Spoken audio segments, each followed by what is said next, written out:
ಎಲ್ಲರಿಗೂ ನಮಸ್ಕಾರ. ಮೊದಲನೇದಾಗಿ ಸಬೀನಾ ವರ್ಧಾ ಚಾನಲ್ಗೆ ತಮಗೆಲ್ಲರಿಗೂ ಸ್ವಾಗತ ಸುಸ್ವಾಗತ.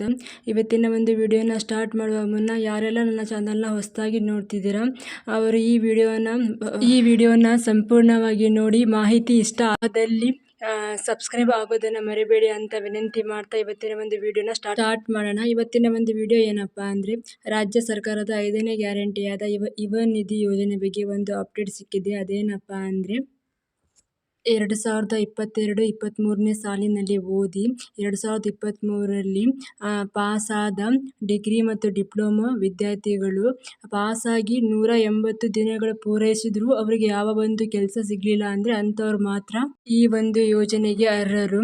ಈಗಾಗಲೇ ನೋಂದಣಿಯಾದ ಫಲಾನುಭವಿಗಳಿಗೆ ಜನವರಿ ತಿಂಗಳ ಅಮೌಂಟ್ DBT ಮೂಲಕ ಅವರ ಖಾತೆಗೆ ಬಂದಾಗಿದೆ. ಆದರೆ ಯುವ ನಿಧಿ ಯೋಜನೆಯ ನಿರುದ್ಯೋಗ ಭತ್ಯೆ ಪ್ರತಿ ತಿಂಗಳು ಫಲಾನುಭವಿಗಳ ಖಾತೆಗೆ ಅಮೌಂಟ್ ಬರಬೇಕಾದ್ರೆ ಈ ಒಂದು ಕೆಲಸನ ಅವರು ಪ್ರತಿ ತಿಂಗಳು ಕಡ್ಡಾಯವಾಗಿ ಮಾಡಲೇಬೇಕು.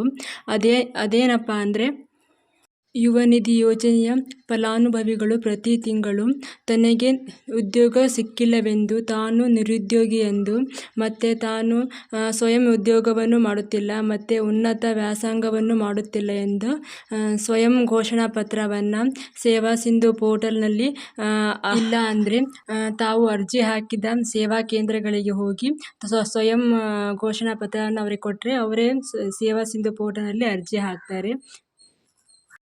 ಪ್ರತಿ ತಿಂಗಳು ಫಲಾನುಭವಿಗಳು ಸ್ವಯಂ ಘೋಷಣಾ ಪತ್ರವನ್ನು ನೀಡಲೇಬೇಕು.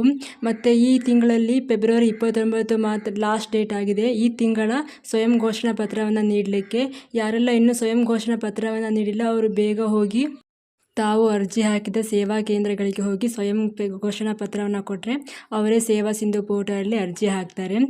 ಇಲ್ಲ ಆದರೆ ನಿಮಗೆ ಪ್ರತಿ ತಿಂಗಳು ಯುವ ನಿಧಿ ಯೋಜನೆಯ ನಿರುದ್ಯೋಗ ಭತ್ಯೆ ಬರುವುದಿಲ್ಲ.